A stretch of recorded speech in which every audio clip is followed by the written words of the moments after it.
Hello, akkam jirtu nagaan isiniif haa ta'u. Silaa gara ganamaa viidiyoo wayii TikTok irratti poostii godheen ture. YouTube koo irrattis poostii godhee yeroon achi as deebi'u sagalee hin qabu ture. Wanti nu barbaachisu kunoo heavy whipping cream kan jedhu kanaafi maashinii itti blend goonuudha jechuudha kan nu barbaachisu.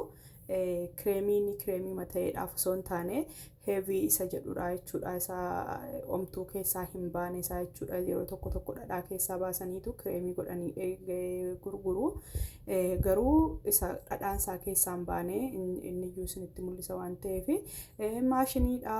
Achi kaan immoo bishaan diilallaa nu barbaachisaa jechuudha. Bishaan diilallaa itti naqanna, bishaan diilallaa itti naqneetu maashinii sana bannaa jechuudha. Akkuma yeroo juusii blend goonu akkuma juusii daaknutti akkasumatti daakaa jechuudha. Otuma akkasitti daakaa jiru maal goona irraa akka inni irraa nu jalaa gadi naqnee fi qadaada irraa banneetu bishaanitti cobsachaa deemna.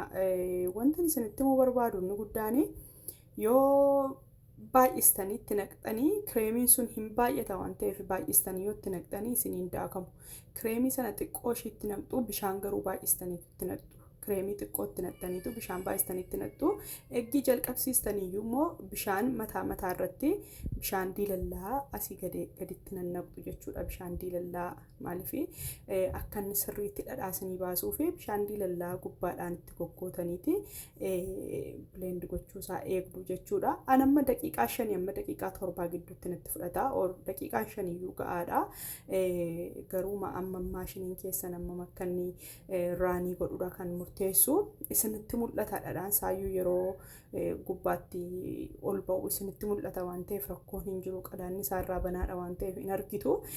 Amma sanatti garuu akka dhadhaan isaa sirriitti nuu ba'uu fi bishaanichaa wajjin akka inni gargar nuu ba'uuf maal gochuu qabna? Bishaan diilallaa gubbaadhaan itti qicachuu qabna jechuudha. Viidiyoon isaa xiqqoo dheeraadha. Daqiiqaa 7 waan akkasiiti waan ta'eef asuma irratti haasa'ee isinii fixuun barbaada.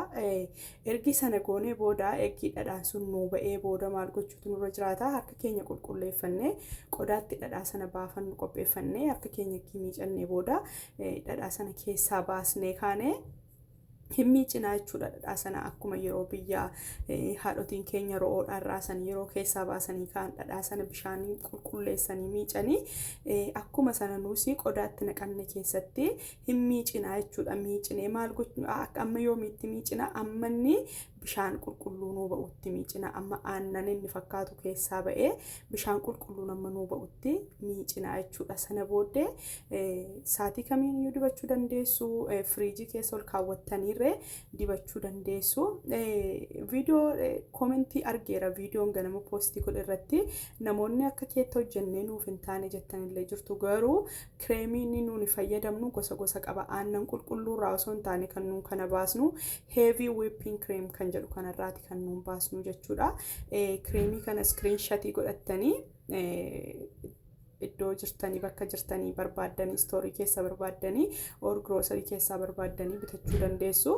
Screenshot godhadhaati isa akkasii bitadhaati itti fayyadama. Kanan isiniin jechuu barbaada. Viidiyoo kana garuu amma dhumaatti daawwadha. Yaada isaa isinii fixeera garuu dhuguma sii ba'ee jettanii akkana wanni jennee fi viidiyoo isaa post isinii godheera TikTok irrattis waan ta'eef garuu rakkoo hin qabu. Amma dhumaatti ilaalaan isiniin jedha. Galatooma.